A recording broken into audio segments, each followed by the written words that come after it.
When I was a kid, I was absolutely fascinated with John Dillinger, who was just a damn good bank robber. What was fascinating to me about John Dillinger is that he explodes out of 9 years in prison and is going to have everything and get it right now.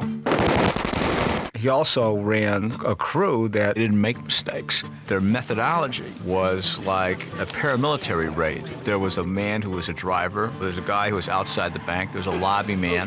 There's a fourth guy who raided the tellers. And there was another guy who was going to take the manager to the vault and get the money.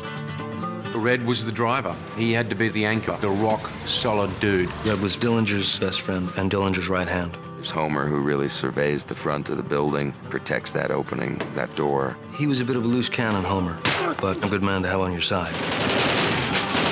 Harry Pierpont was a real force to be reckoned with. Charles Mackley was like the pit bull. And Mackley would go and empty all the teller's drawers. Push it to me! And then there was the vault man, and that was Dillinger.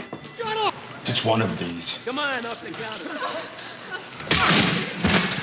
Empty it! You can be a dead hero or a live coward. There's a lot of detail about the robbing of a bank. I didn't know this until I got into it and talked to people who had done a lot of high-level armed robberies. I've done everything, you know, pretty much.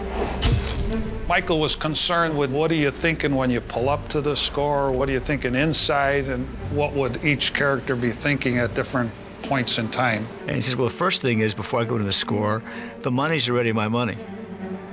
The attitude is, I'm going in there to get my money. It's already mine. Inside, you got control there. Come on, hands up! I said up! Coming out the door, anything could happen. Coming out is nightmarish because you don't know what you're going to encounter. Even if you have lookouts, if you have a car with a reliable driver and everything, you don't know what's going to happen when you walk out that door. Michael's attention to detail is unparalleled. We took over some banks and had the people who actually worked there, and they knew that we were going to stage a bank robbery. And they didn't know what they were going to be told to do. And then everybody came into the bank and had their job about where they were going to stand in their positions. And somebody goes in and gets the manager to open the door and gets the money.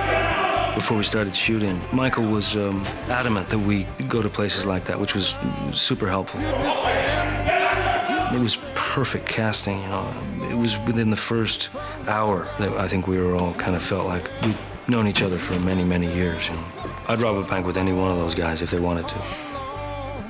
Tomorrow.